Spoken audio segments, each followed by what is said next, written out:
coup, j'avais envie de faire un cake à base de feta, poivron, tomates et courgettes. Donc, j'ai demandé à ChatGPT et il m'a donné une petite recette. Donc, je vais vous montrer les ingrédients.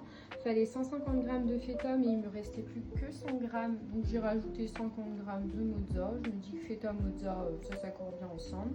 Un sachet de levure chimique, 200 g de farine, 10 centilitres de lait. Là, ici, c'est du lait sans lactose, mais on peut mettre aussi du lait végétal.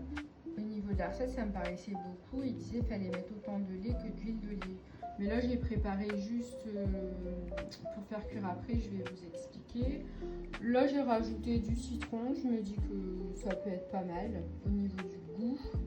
Alors, les légumes, donc faudra les faire cuire à part. Donc, courgettes, les tomates cerises, il en faut une dizaine. Donc là, j'en ai mis 3 de chaque. Et les poivrons, soit vous mettez un gros poivron ou alors des petits. Là, j'ai choisi 3 petits, donc jaune, orange et rouge. Et en fait, normalement, ils disent dans la recette qu'il faut cuire dans une poêle avec de l'huile d'olive.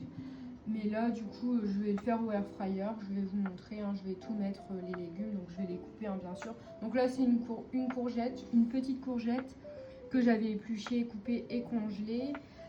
Les tomates cerises, ils disent qu'il faut les couper en deux ou après vous pouvez mettre une grande tomate normale. Hein. Et les poivrons, donc il faut bien enlever l'intérieur et couper en petits dés. Il faut aussi 3 œufs. Au niveau de la cuisson air fryer, donc je vais mettre, comme je vous ai dit, les légumes avec l'huile d'olive. Je vais mettre de l'ail, les herbes de Provence, un peu d'aromagie.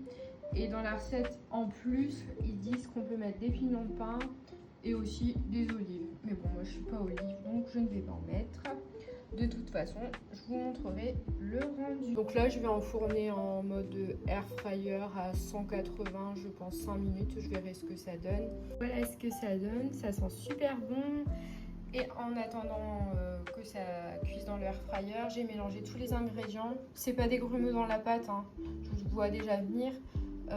C'est la feta que j'ai émiettée. Donc j'ai mélangé tous les ingrédients, hein, tout simplement, il n'y a pas d'étape particulière. Là je vais venir y rajouter donc tout ce qu'il y a dans le plat avec le gras y compris, comme j'en rajoute pas en plus. J'ai versé la pâte dans un moule en silicone et là ça part au four. Après 40 minutes de cuisson, voilà le joli cake. Je vais couper une tranche pour vous montrer l'intérieur, mais ça sent super bon en tout cas. Ça m'a l'air bien fondant et bien cheesy. Je vous mettrai dans la description de la vidéo ce que j'en ai pensé. Bon appétit, bisous.